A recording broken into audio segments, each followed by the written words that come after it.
Hello and friends, welcome to channel Saloni Verma study point. मैं सलोनी वर्मा आप सभी का स्वागत करती हूँ सलोनी वर्मा स्टडी पॉइंट पे। आशा करती हूँ आप सभी स्वस्थ होंगे। आज हम करने वाले हैं फिफ्थ सेमेस्टर का इंट्रोडक्शन टू इंटरनेशनल रिलेशनशिप के मोस्ट इंपोर्टेंट क्वेश्चन आंसर्स, जो कि आपके पेपर के रिगार्डिंग काफी इंपॉर्टेंट होंगे। हमने फर्स्ट और सेकंड क्वेश्चन को कंप्लीट करवा दिया है। जिन्होंने नहीं देखा है वो पिछली वीडियोस को देखे, तब जाके उन्हें समझ आएगा। आज हम करने वाले हैं थर्ड क्वेश्चन को। क्वेश्चन के दौरान अंतरराष्ट्रीय संबंध में यथार्थवाद तथा नव यथार्थवाद की आलोचना करनी है। अब मन में ये प्रश्न आया कि यथार्थवाद क्या होता है और नव यथार्थवाद क्या होता है।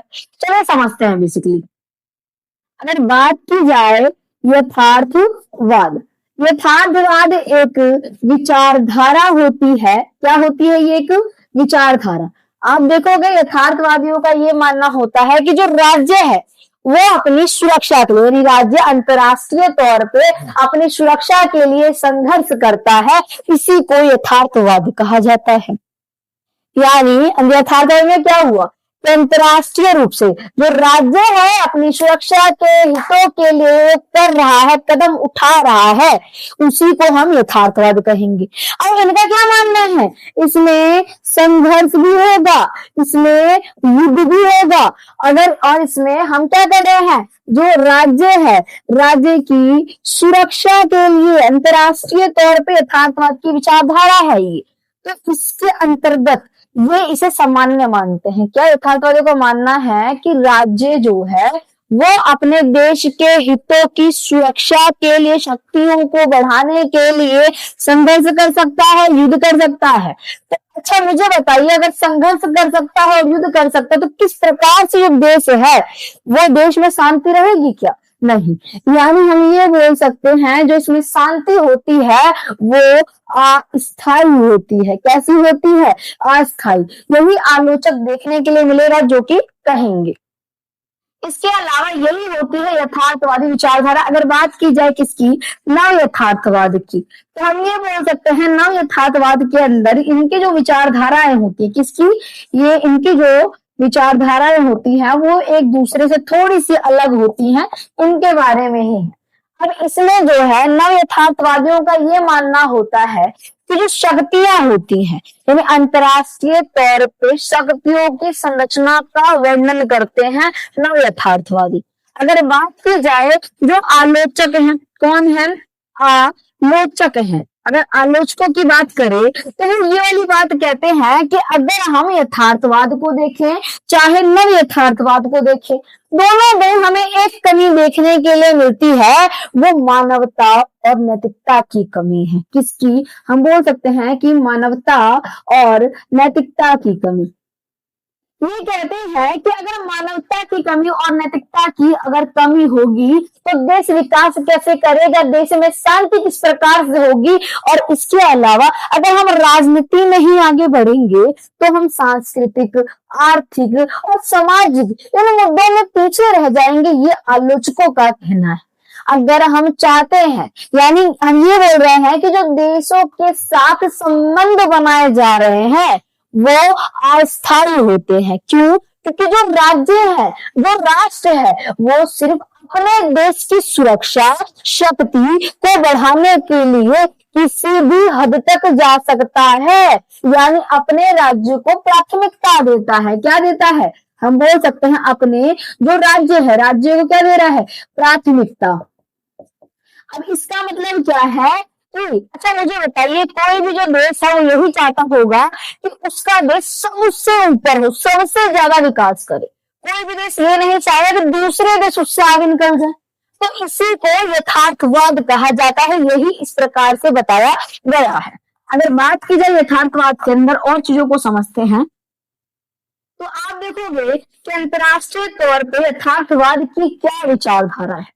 अगर हम बात करते हैं अंतरराष्ट्रीय तौर पे, अंतरराष्ट्रीय ये संबंध है, उसमें हम बात कर रहे हैं यथार्थवाद की। और अंतरराष्ट्रीय संबंध में यथार्थवाद का जो सिद्धांत है वो एक दूसरे से थोड़ा सा अलग देखने के लिए मिलेगा। तो इस प्रकार से ये भी समझते हैं। यथार्थवादी कहते हैं कि यानी इनका क्या कहना है, अंतर्राष्ट्रीय संबंध में यथार्थवाद का ये कहना है कि राज्य अपनी शक्तियों को बढ़ाने के लिए किसी भी हद तक जा सकता है। पहली बात तो ये। दूसरा, शक्ति, अब देखो आपको ये समझ आया कि ये बोल रहा है कि अंतर्राष्ट्रीय स्तर पे, यानी अंतर्राष्ट्रीय हम संबंध की बात कर रहे हैं।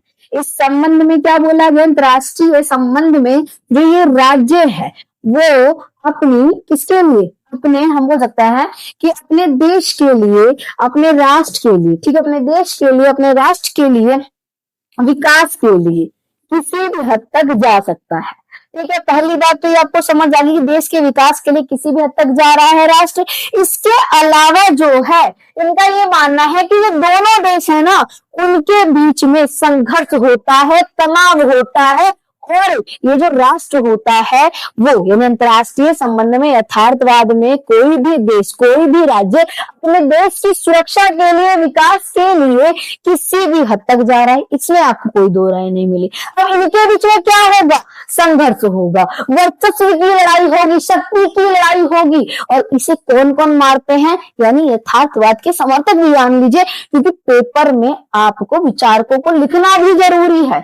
तो इससे क्या है, एक तो आप बोल लीजिएगा कि आप देखोगे जो रूसो है, कौन है, रूसो है और होब्स है, अगर बात की जाए इसमें आप ये बताएंगे, मैं क्या बोलूं,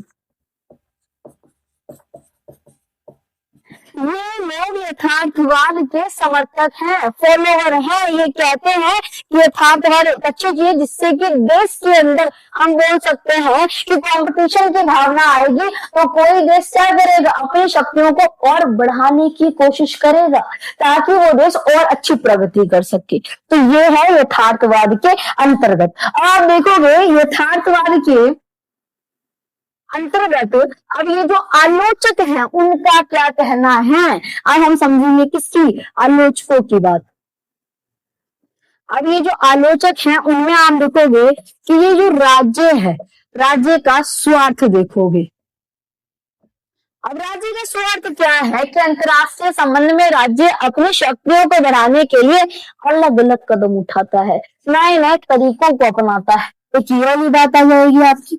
इसके अलावा आप क्या देखने वाले हो, अराजकता। यानी अराजकता में क्या, कि राज्य अपने शक्तियों को बढ़ाने के लिए या फिर किसी देश से आगे बढ़ने के लिए या किसी देश से आगे निकलने के लिए क्या कर सकता है, सुरक्षा के लिए वो कहीं ना कहीं संघर्ष करेगा। जब संघर्ष करेगा तो मुझे ये बताइए कि विश्व के अंदर शांति बनी रहेगी, एकदम नहीं। अगर शांति बनी नहीं रहेगी तो हम ये बोल सकते हैं कि अंतर्राष्ट्रीय संबंध जो है उसमें जो संबंध है वो स्थायी नहीं होता। कभी युद्ध का माहौल हो सकता है, कभी प्रेम का माहौल हो सकता है, कभी दोस्ताना बर्ताव हो सकता है, तो कभी संघर्ष का बर्ताव हो सकता है। तो इससे ही बताया गया अराजकता का होना, यानी कुछ भी स्थित ना होना, कुछ भी स्थायी ना होना। इसके अलावा आप क्या देखोगे इसके अंदर, कि हम बोल सकते हैं कि जो संतुलन है वो अस्थायी है, यानी हम बोल सकते हैं अस्थायी। अस्थायी क्या, अब इसमें क्या है, स्थायी ना होना, अस्थायी होना। किसका अस्थायी होना, शक्तियों का अस्थायी होना। जो ये संतुलन है, जो शक्ति संतुलन को देखने के लिए मिलेगा नहीं। ध्यान सुनिएगा, ऐसे मान लीजिए एक देश ये है, इसका नाम हमने ए रख दिया, एक देश ये है, इसका नाम हमने बी रख दिया, समझाने के लिए आपको एज एग्जाम्पल। तो इसमें क्या होगा, अब इसमें क्या होगा, फॉर एग्जाम्पल ये देश जो है, मान लीजिए जो ए देश है वो कमजोर है बी देश से, तो इससे क्या होगा, जब ये देखेगा ए देश की बी जो है वो कमजोर है तो ये इस पे आक्रमण कर देगा। जब ये इस पे आक्रमण करेगा तो युद्ध जब ये कर रहा है, देश में क्या आ गई, अराजकता आ गई। अब अराजकता आ गई तो युद्ध क्यों किया, संसाधनों के लिए, यानी भूमि को बढ़ाने के लिए, लालच के लिए। इनका मानना है कि मानव स्वभाव स्वार्थी होता है, मानव जो है अपने स्वार्थ के लिए किसी भी हद तक जा सकता है और देश को वो किसी भी तरीके से बर्बाद करने से पीछे नहीं हटेगा। किसका मानना है, आप देखोगे ये यथार्थवादियों का मानना है कि मानव स्वभाव लालची स्वभाव होता है। ये आपको समझ आ गया। अब बात करेंगे नव यथार्थवादी की। अब ध्यान से सुनिएगा, नव यथार्थवाद के अंदर क्या देखने को मिलेगा आपको। अब ये जो नव यथार्थवाद है, इसमें आप देखोगे जो शक्तियां दी गई हैं, ठीक है, इसमें जितनी भी शक्तियां हैं इनका क्या मानना है, ये कहीं ना कहीं अपने आप को सही साबित करने का प्रयास करते हैं। ये कहते हैं ना कि मानव स्वभाव स्वार्थी नहीं है। जिस प्रकार से देश में परिवर्तन आता है, उसकी संरचना में परिवर्तन आता है, शक्तियों के में परिवर्तन किया जाता है, स्थिति को देख के ही शक्तियों को बढ़ाने का प्रयास किया जाता है। इनका मानना है कि इसी के वजह से जो संतुलन है, क्या है, जो संतुलन है वो बना रहता है। इसका मतलब शक्ति संतुलन। और ये शक्ति संतुलन क्या होता है, और संतुलन शक्ति संतुलन जिन बच्चों ने देखी होगी पिछली वीडियो उन्हें पता होगा। चलिए मैं आपको बता देती हूँ। इसका मतलब जब दो देश, मान लीजिए जब दो देश, फॉर एग्जांपल मान लीजिए आपको यूएसए के बारे में पता होगा और यूएसएसआर के बारे में पता होगा, और आपको ये भी पता होगा कि शीत युद्ध का दौर भी चल रहा था इस टाइम पे। जब शीत युद्ध का दौर जब चल रहा था, 1945 की बात कर रहे हैं हम यहाँ पे, और ये कब तक चला था, 1991 तक चला था। और आप देखोगे कि ये यूएसएसआर की समाप्ति कब थी, 25 दिसंबर में देखने के लिए मिलेगी, 1991 में देखने के लिए मिलेगी। और ये कब तक चला था, 45, यानी आप देखोगे सालों तक देखने के लिए मिला था। ध्यान से सुनिए क्या कहना चाहती हूँ। यूएसए और यूएसएसआर दोनों ही जानते कि दोनों ही बहुत ही बड़ी महाशक्ति थी, बहुत ही बड़ी वर्चस्व वाली शक्ति थी। उस टाइम में वर्ल्ड 2 पार्ट्स में डिवाइड था। अब ये दोनों एक दूसरे पे युद्ध क्यों नहीं कर रहे थे, क्योंकि अमेरिका को भी पता था कि अगर मैंने यूएसए पे हमला किया तो मुझे उसका खामियाजा देखना पड़ेगा, भुगतना पड़ेगा, काफी खतरनाक होगा, क्योंकि यूएसए और यूएसएसआर। अच्छा मुझे बताइए, जब लड़ाई होती है तो क्या सिर्फ एक इंसान को दिक्कत होती है, एक को चोट लगती है, दोनों ही पक्षों को लगती है।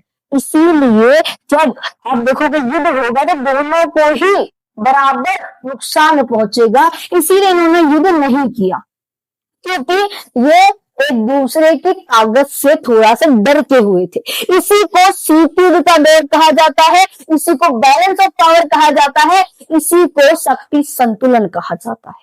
अब आपको समझ आया, यानी कि इतना सक्षम हो जाना, क्या इतना ताकतवर हो जाना कि किसी से ये नहीं कि हम डरे कि भाई युद्ध होगा, इतना सक्षम हो जाना, इतना ताकतवर हो जाना कि कोई देश युद्ध करने से पहले 100 बार सोचे अगर मैंने युद्ध किया तो इसका खामियाजा क्या होगा, इससे नुकसान क्या होगा। इसी को कहा जाता है नव यथार्थवाद। आपको समझ आ रहा होगा। इसके अलावा आप देखोगे कि 1980 की बात करने वाले हैं इसके अंतर्गत हम, कि आपको मार्गेंथाउ देखने के लिए मिलेंगे। ये जो पर्सन है, जैसे मान लीजिए आप देखोगे कि जे हंस देखने के लिए, और समझते हैं यथार्थवाद की क्या शाखाएं हैं। 2 शाखाएं देखने के लिए मिलेंगी आपको, एक पारंपरिक यथार्थवाद है, एक नव यथार्थवाद है। इसमें बता रखा है कि यह सिद्धांत मानता है कि अंतर्राष्ट्रीय राजनीति में सत्ता की मूल वजह मानव स्वभाव और उसका स्वार्थी प्रवृत्ति है। यानी यथार्थवाद ये मानता है कि जो मानव सत्ता है, यानी जो हम बोल सकते हैं जो राजनीति में सत्ता को लेकर लड़ाई हो रही है, उसकी मूल वजह मानव स्वभाव और मानव का स्वार्थी प्रवृत्ति का होना है। इनका मानना है कि जो ये अस्थायी शक्ति है, अगर बात की जाए राजनीति में स्थिरता क्यों नहीं है और शांति क्यों नहीं है, क्योंकि मानव जो है अपनी शक्तियों को बढ़ाने के लिए और राष्ट्र की सुरक्षा के हितों के लिए, विकास के लिए किसी भी हद तक जा सकता है, जिससे कि वो जो शक्ति है वो अस्थायी रहती है। इसके अलावा देखोगे नव यथार्थवाद, यह सिद्धांत कहता है कि अंतर्राष्ट्रीय राजनीति में राज्य के व्यवहार को उसकी संरचना और व्यवस्था निर्धारित करती है, ना कि मानव स्वभाव।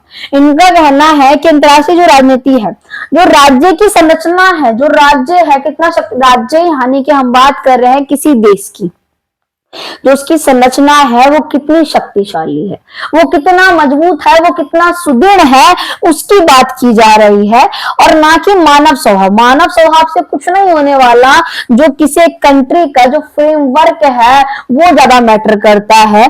तो केनेथ वोल्टस ने 1980 में इसे प्रस्तुत किया था और इनके द्वारा निम्न चीजों को प्रस्तावित किया गया था। अब आपको क्या समझ आया, आपको यथार्थवाद और नव यथार्थवाद की शाखाएं समझ आ गई। आशा करती हूँ वीडियो अच्छी है, वीडियो को लाइक, चैनल को सब्सक्राइब जरूर कीजिए। वीडियो को बनाने में बहुत ज्यादा मेहनत लगती है। जय हिंद, जय भारत।